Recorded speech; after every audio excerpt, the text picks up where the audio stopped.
The String of Horror Colossus, a deep-sea documentary.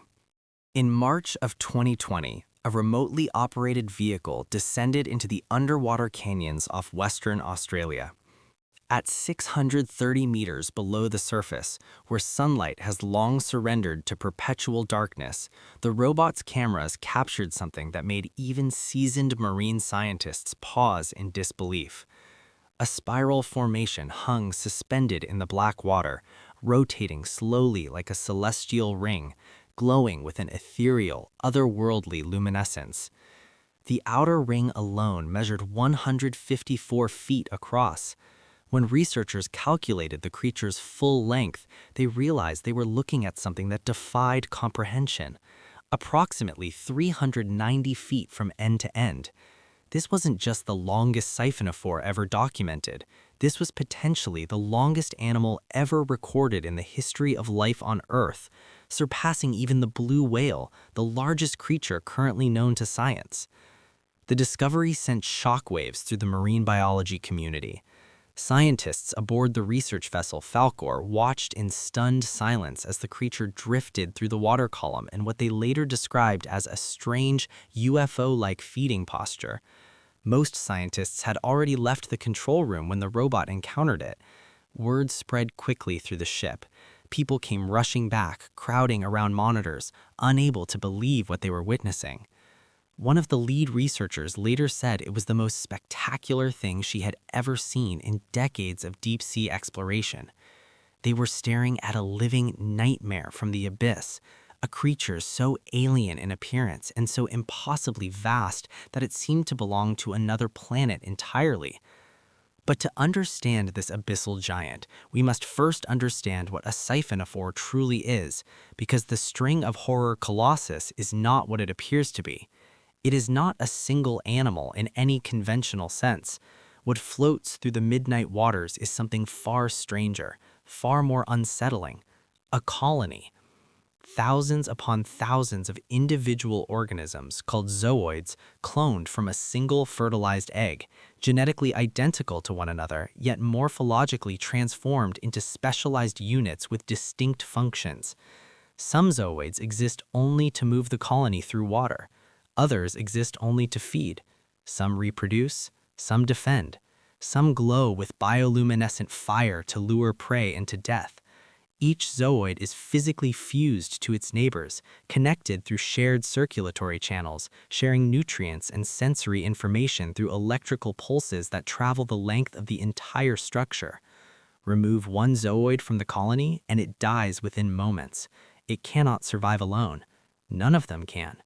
They are both individual and collective, neither fully autonomous nor fully subordinate, existing in a biological paradox that challenges our very definition of what constitutes a living being.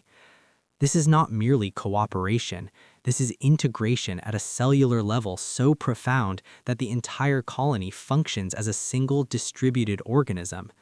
The String of Horror is a superorganism, a living string of interconnected bodies that hunts, reproduces, and survives as one monstrous whole.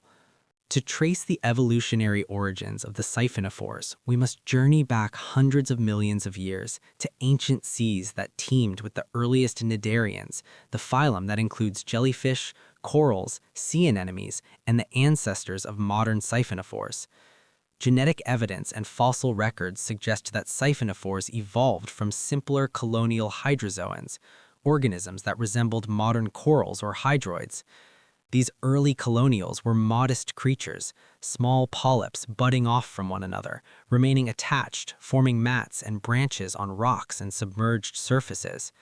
Over evolutionary time, some lineages broke free from their fixed substrates and began drifting through the open ocean as pelagic colonies.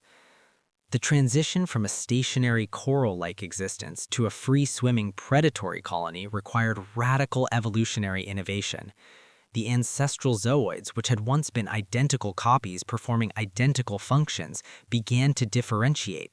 Mutations accumulated. Some zooids lost their mouths but gained specialized stinging structures for defense. Others retained feeding capabilities but lost mobility. Still others transformed into pulsing bells for propulsion, sacrificing all other functions to become living jet engines. This process, called zooid specialization, reached its most extreme expression in the siphonophores. While corals are colonies of identical polyps, siphonophores became factories of diversity, each zooid sculpted by evolution into a tool for a specific purpose. The result was an organism that operates like a distributed machine, every component essential, every component interdependent. Scientists studying the evolutionary history of siphonophores have uncovered a startling pattern. Rather than gradually accumulating new zooid types over time, evidence suggests the opposite occurred. The ancient ancestors of siphonophores likely possessed an even greater diversity of specialized zooids than modern species. Over millions of years, lineages lost zooid types, streamlining their colonies, shedding unnecessary complexity. This finding overturned previous assumptions and revealed that siphonophore evolution has been as much about loss and simplification as it has been about innovation. The colonial body plan that exists today represents not the pinnacle of addition, but the product of selective subtraction, a refined architecture honed by eons of deep-sea survival. The siphonophores persisted through mass extinctions that obliterated countless other lineages. When asteroid impacts darkened the skies and poisoned shallow seas, when volcanic eruptions choked the atmosphere with ash, the deep ocean remained a refuge. Siphonophores, already adapted to crushing pressure, near-freezing temperatures, and the scarcity of food in the abyss, endured. Their gelatinous bodies required minimal metabolic energy. Their colonial structure provided redundancy. Even if portions of the colony were damaged, the remaining zooids could sustain the whole. They drifted through the darkness, hunting with patience that is bordering on supernatural, reproducing when resources allowed, surviving in an environment so hostile that few competitors could challenge them. The very harshness of the deep sea became their evolutionary advantage. The appearance of the string of horror colossus is something no amount of description can fully prepare you for. Imagine a translucent ribbon, as thin as a broomstick yet stretching longer than a football field. The body is ghostly, almost invisible in the water, a pale whitish-gray structure so transparent that you can see through it to the darkness beyond. Along its entire length hang hundreds of tentacles, some extending tens of meters into the void, each one branching into thousands of smaller filaments called tentilla. These tentilla are armed with millions of nematocysts, microscopic harpoons filled with neurotoxins powerful enough to paralyze prey on contact. The tentacles drift in the currents like a living net, a curtain of death suspended in three-dimensional space.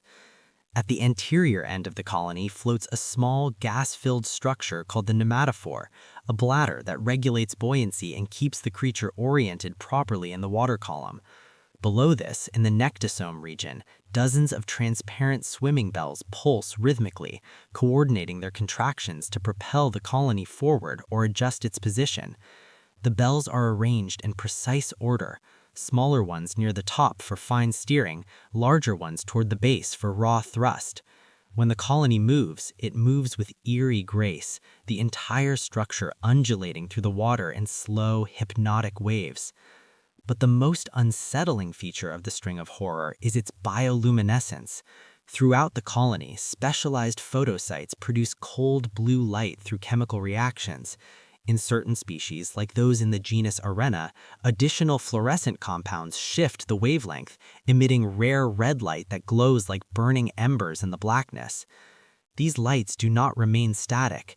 They pulse, they flicker, they dance across the length of the creature in coordinated patterns, controlled by electrical signals transmitted through the colony's shared nervous network.